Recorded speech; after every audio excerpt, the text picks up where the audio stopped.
আমন্ত্রণ দেশ বাংলায়, আপনাদের সঙ্গে আছি আমি নাতাশা বৃষ্টি। শুরুতেই সংবাদ শিরোনাম। দিনাজপুরের হিলিতে টিসিবির পণ্য বিক্রি শুরু, কম দামে তেল, ডাল ও চাল পেয়ে খুশি নিম্নআয়ের মানুষেরা। এবং আবহাওয়া অনুকূলে থাকায় ঝিনাইদহে চলতি মৌসুমে লক্ষ্যমাত্রার চেয়ে বেশি জমিতে ভুট্টা চাষ, বাম্পার ফলনে আশাবাদী কৃষকরা।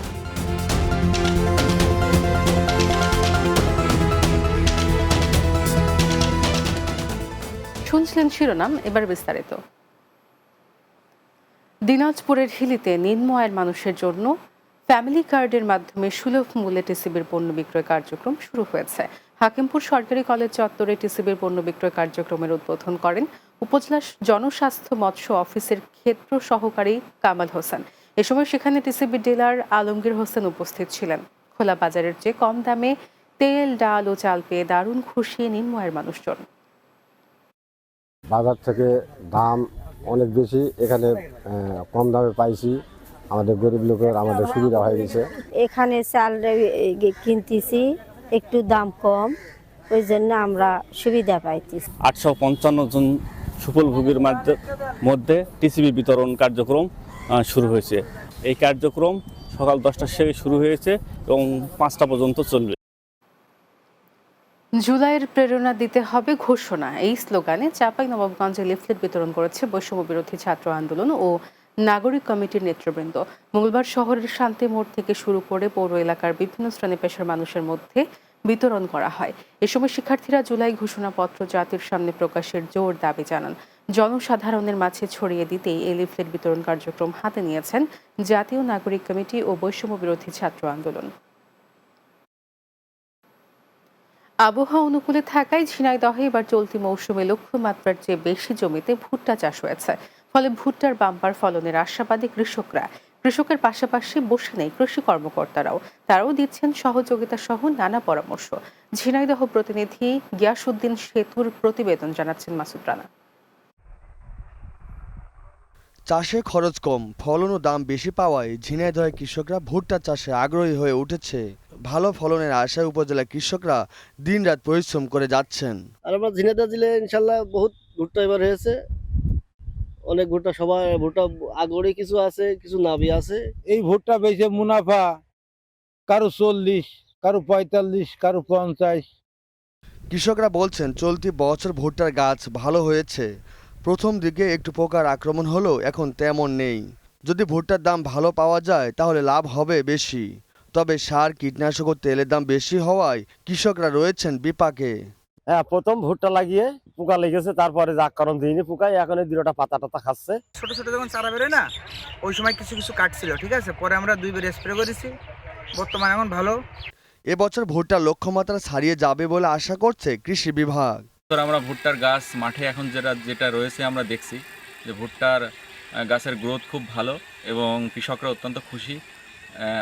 এই পর্যন্ত আমরা এখনো তেমন রোগ বালাইয়ের আক্রমণ ভুট্টা খেতে দেখতে পাইনি। কৃষি অফিসে দেওয়া তথ্য অনুযায়ী 2024-25 অর্থ বছরে জেলায় 18,134 হেক্টর জমিতে ভুট্টা চাষ করা হয়েছে। Desk report, Bangla TV.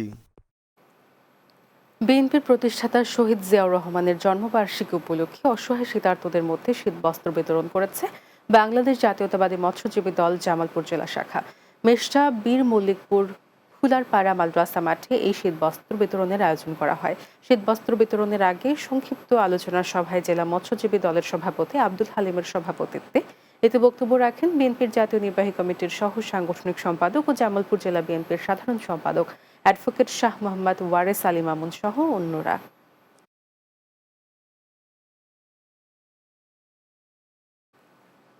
দেশ বাংলা নিচ্ছে বিরতি, ফিরে এসে অন্যান্য সংবাদের সঙ্গে আলোচনা থাকছে। মৌলভীবাজারের শ্রীমঙ্গলে ক্ষুদ্র নিগোষ্ঠী নিয়ে 3 দিনের হারমোনি ফেস্টিভ্যাল অনুষ্ঠিত। অংশ নেয় 26টি নিগোষ্ঠীর প্রতিনিধি ও সাংস্কৃতিক সংগঠন।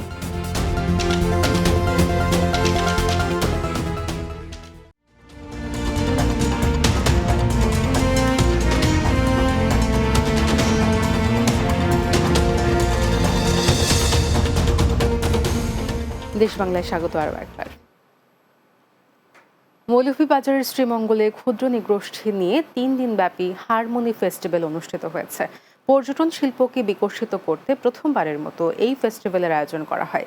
এতে অংশ নেয় মণিপুরী, খাসিয়া, চাকমা, চা শ্রমিক, গারো, খাড়িয়া সহ ২৬টি ক্ষুদ্র নৃগোষ্ঠীর প্রতিনিধি ও সাংস্কৃতিক সংগঠন। মৌলভীবাজার প্রতিনিধি আলী হোসেন রাজনের প্রতিবেদন, জানাচ্ছেন মাহমুদ রুবেল। বিভিন্ন জাতিসত্তা ও সম্প্রদায়ের নিজস্ব সংস্কৃতির ঐতিহ্যবাহী নৃত্য, গান ও আকর্ষণীয় মেলার মধ্য দিয়ে মৌলভীবাজারের শ্রীমঙ্গলে উদ্বোধন হয়েছে ৩ দিনব্যাপী হারমোনি ফেস্টিভ্যাল। বিটিআরআই সংলগ্ন কাকিয়াছড়া সরকারি প্রাথমিক বিদ্যালয় মাঠে হারমোনি ফেস্টিভ্যালের উদ্বোধন করেন প্রধান উপদেষ্টার মুখ্য সচিব এম সিরাজউদ্দিন মিয়া। এটা করে যেটা হয়, প্রকৃতিটা প্রকৃতির মতো থাকে, মানুষজন ওই প্রকৃতির ভিতরে থাকে এবং তাদের একটা আয় রোজগারের অংশ হয়।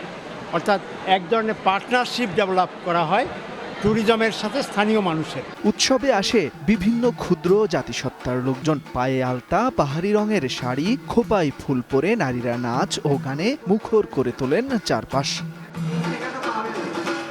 বিভিন্ন নৃগোষ্ঠীর মানুষগুলো একত্রিত হয়েছে, একসাথে সবাইকে দেখে আমার কাছে অনেক ভালো লাগতেছে। এখানে যে নৃগোষ্ঠীর, তাদের নিয়ে কখনো আমরা এইভাবে এক্সিবিশন দেখি নাই। মেলায় ৪৪টি স্টলের মাধ্যমে তাদের উৎপাদিত পণ্য, খাবার, জীবনাচার, পোশাক ছাড়াও তাদের সংস্কৃতি, নাচ, গান, ধর্মীয় আচার অনুষ্ঠানে তুলে ধরেন। আমরা এসব জিনিস আপনাদের মধ্যে তুলে ধরছি যাতে আমরা আমাদের এই জাতিটাকে আপনাদের সামনে রাখতে পারি এবং আমরা আরো এগিয়ে যেতে পারি। অনেক কাপড়ই আমরা আজকে স্টলে আনতে পারছি, যেমন শাড়ি, চাদর, গামছা, তারপর মাফলার, এগুলো আছে আর কি আমাদের। তো এটা নিয়ে আমরা খুবই খুশি। পর্যটন শিল্প ইতিহাস, ঐতিহ্যকে বহন করছে। এই শিল্পের মাধ্যমে দেশের অর্থনীতিকে সমৃদ্ধ করতে ট্যুরিজম বোর্ডের ৩ দিনের হারমোনি ফেস্টিভ্যাল মেলা অনুষ্ঠিত হয়। Desk report, Bangla TV. পাবনায় যানবাহন চালকদের নিয়ে ২৪-২৫ অর্থ বছরের জেলা উপজেলা গাড়ি চালক, স্পিড বোট চালক ও হেলপারদের নিয়ে ৫ দিন ব্যাপী প্রশিক্ষণ কর্মশালা অনুষ্ঠিত হয়েছে। জেলা প্রশাসকের আয়োজনে জেলা প্রশাসক কার্যালয়ে এই প্রশিক্ষণ কর্মশালা অনুষ্ঠিত হয়। এতে প্রধান অতিথি ছিলেন জেলা প্রশাসক মোহাম্মদ মফিজুল ইসলাম। এ সময় উপস্থিত ছিলেন অতিরিক্ত জেলা প্রশাসক জাহাঙ্গীর আলম, এনডিসি মনিরুল ইসলাম সহ সাংবাদিক ও চালক। বরগুনার তালতলীতে তারুণ্যের উৎসব উপলক্ষে পরিষ্কার পরিচ্ছন্নতা অভিযান, গাছ লাগান ও ব্যাডমিন্টন প্রতিযোগিতা অনুষ্ঠিত হয়েছে। উপজেলা প্রশাসনের আয়োজনে তরুণদের অংশগ্রহণে বিডি ক্লিনের সহযোগিতায় উপজেলা পরিষদ চত্বরে পরিষ্কার পরিচ্ছন্নতা অভিযান ও ব্যাডমিন্টন প্রতিযোগিতা অনুষ্ঠিত হয়। এরপর উপজেলা পরিষদ চত্বরে বিভিন্ন ফলজ, বনজ, ঔষধি গাছের চারা রোপণ করা হয়। শেষে স্কুল ভিত্তিক ব্যাডমিন্টন প্রতিযোগিতা অনুষ্ঠিত হয়। এ সময় উপজেলা নির্বাহী অফিসার উম্মে সালমা সহ বিভিন্ন দপ্তরের প্রধান কর্মকর্তা, কর্মচারী, সাংবাদিক, শিক্ষক, সুশীল সমাজের নেতৃবৃন্দ উপস্থিত ছিলেন। ভোলায় শিশুদের প্রতিভা অন্বেষণ প্রতিযোগিতা অনুষ্ঠিত হয়েছে। মঙ্গলবার ভোলার আনাস বিন মালিক রহমতুল্লাহ ইসলামিক কমপ্লেক্সে চিত্রাঙ্কন, বিতর্ক, রচনা ও কুইজ প্রতিযোগিতা অনুষ্ঠিত হয়। পরে বিজয়ী শিক্ষার্থীদের মাঝে পুরস্কার বিতরণ করেন যুব ও ক্রীড়া মন্ত্রণালয়ের অতিরিক্ত সচিব মোহাম্মদ হিরুজ্জামান, ভোলা জেলা প্রশাসক আজাদ জাহান। এ সময় উপস্থিত ছিলেন ইসলামিক ফাউন্ডেশন ভোলা জেলার উপপরিচালক এম মাকসুদুর রহমান সহ অন্যরা। কুষ্টিয়ায় চার্টার্ড লাইফ ইন্স্যুরেন্স পিএলসির ইয়ার ওপেন ২০২৫ বিজনেস মিটিং অনুষ্ঠিত হয়েছে। কুষ্টিয়া চার্টার্ড লাইফ ইন্স্যুরেন্স পিএলসির সেলস এরিয়া অফিস আয়োজিত শহরের ৫ রাস্তার মোড় ইন্স্যুরেন্স কার্যালয়ে বিজনেস মিটিং অনুষ্ঠিত হয়। এতে সভাপতিত্ব করেন কুষ্টিয়া সেলস এরিয়া অফিসের সিনিয়র সেলস ম্যানেজার কামরুজ্জামান বিপ্লব। প্রধান অতিথি ছিলেন চার্টার্ড লাইফ ইন্স্যুরেন্স পিএলসির অতিরিক্ত ব্যবস্থাপনা পরিচালক মোহাম্মদ এমদাদুল্লাহ। নরসিংদীর বিখ্যাত কাপড়ের বাজার মাধবদী ও শেখের চরকে বাদ দিয়ে বাইপাস সড়ক নির্মাণের প্রতিবাদে সংবাদ সম্মেলন অনুষ্ঠিত হয়েছে। নরসিংদীর মাধবদী আর্থ সামাজিক সংস্থা তাদের নিজস্ব কার্যালয়ে সংবাদ সম্মেলন অনুষ্ঠিত হয়। এতে বক্তব্য রাখেন সংগঠনের সভাপতি আফজাল হোসেন, সাধারণ সম্পাদক চন্দন কুমার সাহা, মাধবদী শেখের চর বাঁচাও আন্দোলনের আহ্বায়ক আনোয়ার হোসেন আনু, শাহজাহান হোসেন নয়ন, সাদুকুর রহমান গাজী সহ অন্যরা। নরসিংদী জেলা প্রশাসনের উদ্যোগে উদ্বোধন করা হয়েছে তারুণ্য উৎসব ক্রীড়া প্রতিযোগিতা। শহরের ষাটের পাড়া কালী কুমার উচ্চ বিদ্যালয় মাঠে এর উদ্বোধন করেন জেলা প্রশাসক মোহাম্মদ রাশেদ হোসেন চৌধুরী। এ সময় উপস্থিত ছিলেন police super Abdul Hannan, civil surgeon doctor Syed Amirul Haque Shamim, অতিরিক্ত জেলা প্রশাসক আবু তাহির মোহাম্মদ শামসুজ্জামান ও সদর উপজেলা স্বাস্থ্য কর্মকর্তা ডাক্তার আবু কাউসার সুমন সহ অন্যরা। ব্রাহ্মণবাড়িয়ায় আনন্দঘন পরিবেশে গ্রাম বাংলার ঐতিহ্যবাহী প্রাচীন গুটি দ্বারা খেলা অনুষ্ঠিত হয়েছে। ঐতিহ্যকে ধরে রাখতে ব্রাহ্মণবাড়িয়ার বিশিষ্ট রাজনীতিবিদ ও ক্রীড়া সংগঠক ডাক্তার ফরিদুল হুদা স্মরণে সাহিত্য একাডেমি এর আয়োজন করে।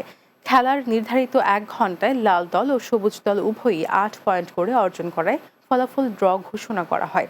এ সময় ব্রাহ্মণবাড়িয়া সাহিত্য একাডেমির সভাপতি কবি জয়দুল হোসেন, ডাক্তার ফরিদুল হুদার ছেলে ডাক্তার নাজমুল হুদা বিপ্লব, প্রেস ক্লাবের সভাপতি জাবেদ রহিম বিজন, টেলিভিশন জার্নালিস্ট অ্যাসোসিয়েশনের সভাপতি আলামিন শাহিন সহ অন্যরা উপস্থিত ছিলেন। নানা আয়োজনে জাহাঙ্গীরনগর বিশ্ববিদ্যালয়ে নাট্যাচার্য সেলিম আল দিনের 17তম প্রয়াণ বার্ষিকী পালিত হয়েছে। এ উপলক্ষে মঙ্গলবার বিশ্ববিদ্যালয়ের পুরাতন কলা ভবনের সামনে থেকে একটি স্মরণ শোভাযাত্রা বের করা হয়। স্মরণ শোভাযাত্রাটি ক্যাম্পাসের বিভিন্ন সড়ক প্রদক্ষিণ করে সেলিম আল দিনের সমাধিস্থলে গিয়ে শেষ হয়। পরে সেখানে বিশ্ববিদ্যালয় কর্তৃপক্ষ, গ্রাম থিয়েটার সহ নানা সংগঠন সমূহ তার সমাধিতে ফুল দিয়ে শ্রদ্ধা নিবেদন করেন। তার স্মরণে ক্যাম্পাসে দিনটি নানা আয়োজনে পালিত হয়।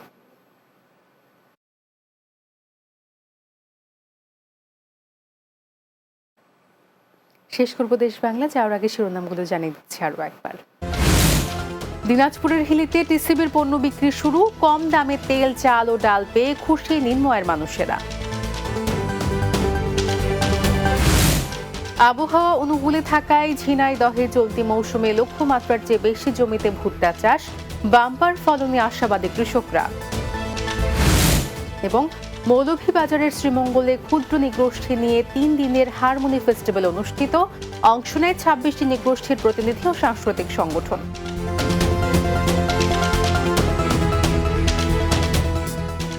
এই ছিল দেশ বাংলায়। আমাদের পরবর্তী সংবাদ বিকেল 4:30 দিনের বাংলা দেখার আমন্ত্রণ রইল। এতক্ষণ সঙ্গে থাকার জন্য ধন্যবাদ সবাই।